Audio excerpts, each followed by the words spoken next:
I'm Adunni. I am currently in the 11th grade and I attend school at El Puente Academy for Peace and Justice. So in my school, they teach us how to keep the peace and how to work for justice in our everyday lives, and they incorporate that in our schoolwork. The majority of the kids at my school are Latinos. A lot of the kids there had a stereotype a stereotype in their head that a lot of black kids who are in high school now, maybe the first people going to college in their family, or are gonna drop out or gonna get pregnant.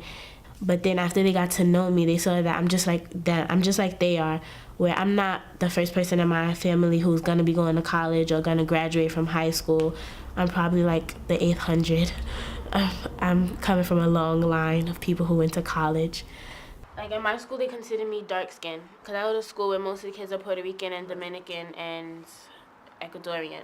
So they consider me dark skinned, and they'll tell me, "Oh, you're pretty for a dark skinned girl," and it's and it's kind of like, thank you, but no thanks. It's like, I do talk about these kinds of issues with my family.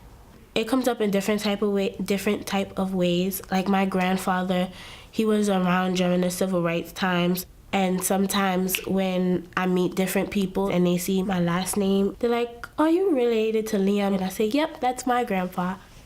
And when I would go visit him, he would tell me different stories from when he was younger and when he used to go to protests and stuff with my mom and my grandma and my uncles. Grandpa and Grandma used to take me to picket lines.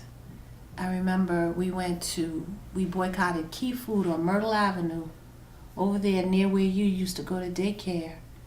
We boycotted the Key Food because it was right across the street from Fort Greene Projects, but they refused to hire any of the youth from Fort Greene to work in the Key Food. And we were on that picket line. I had to be less than 6 years old. And you remember that? I remember it. I remember it clear as day. When my grandfather calls and talks about civil rights stuff, I think it's really cool.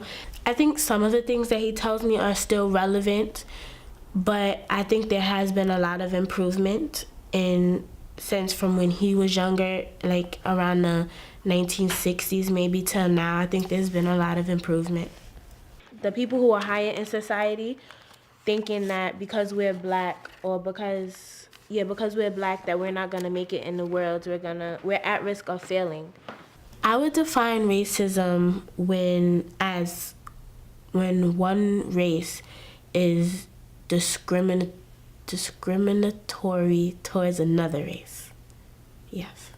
My definition is right. But racism is so much worse than bigotry. So my definition is right. Thank you. Well, after you do the Undoing Racism workshop, I want to know if your definition grows. Okay, it'll have an A and then a semicolon and then a B. Okay. And we'll see. Like in a dictionary? We'll see.